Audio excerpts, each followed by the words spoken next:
اصل لا خطا نشته که مثل لا وفا نشته. حقیقتا چې وکتی شي نو انسان چې پیدا دی نو خطا هم ورسره شته او وفا هم ورسره شته. خو ځنې خلک یا ځنې متلونه داسې به ووایو چې په دې اساس باندې کیږي چې هغه خبره خو د کلهمو خلکو کیږي خو د هغې مطلب او منشا د اکثریت وي چې زیاتره خلک کم کار کوي نو مونږ وایو علم دا کار کوي یا خلک دا کار کوي. حالانکه ضروري خبره نه وي چې سل په سل خلک دی هم هغه کار وکړي. ډیر خلک داسې هم وي چې دغه کار نه کوي. لکه خطا ده نو خطا د انسان نه کیږي او دا د انسان د پیژنګلو نښه هم ده چې څوک خطا کوي نو مطلب دا منل دي چې دا انسان دی او د انسان نه خطا کیږي. فرشته د خطا نه پاکي وي. خو د ځینو خلکو خطاکارۍ دومره ډېرې او په تسلسل بیا وي چې هغه بالکل د خطاکارۍ سیاکارۍ نه تک تور شي. نو په دې اساس باندې مشران دا خبره کوي چې اصل لا خطا نشته. یعنی کم بنده چې اصیل وي کم بنده چې په وینه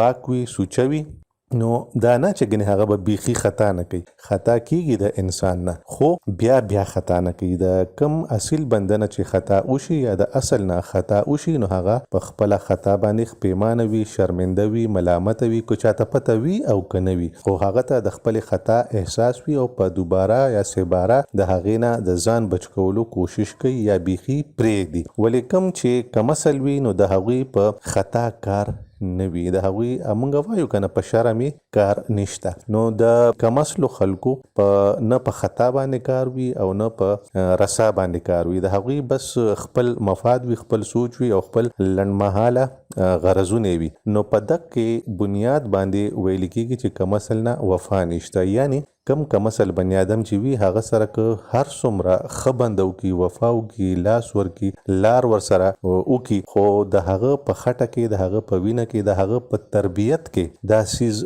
نه وي شامل چې هغه د دې ټولو خبرو په شا د دې ټولو خبرو په ترڅ کې د دې ټولو خبرو په بدل کې د وفا بدل وفا ورکړي. هغه به خامخا خپل ځان خي خپل کمینګي خپل کمسلتوب بخکاره کوي او د وفا بدل کې به یا خو بې وفایي کوي یا به داسې کار کوي چې د بني آدم زړه ته جذباتو ته احساساتو ته مال حال ته یا د تعلقاتو ته یا رشتو ته به نقصان رسي. د دې په مقابله کې اصل چې د خطا خبره مونږ کوله نو کیږي خطا اغلته کې هم کیږي خو د اصیلو خلکو شیوه داوي طریقه داوي چې هغوی نه خو بیا خطا کوي او که چېرې خطا هم شي نو د هغې نه ځان راژغوري هم او که څوک ورسره سم وي نو دی ورسره ډیر سم وي او که څوک ورسره کاږه شي نو بیا د شاعر خبره چې په کاږه کې هم کاږک دي.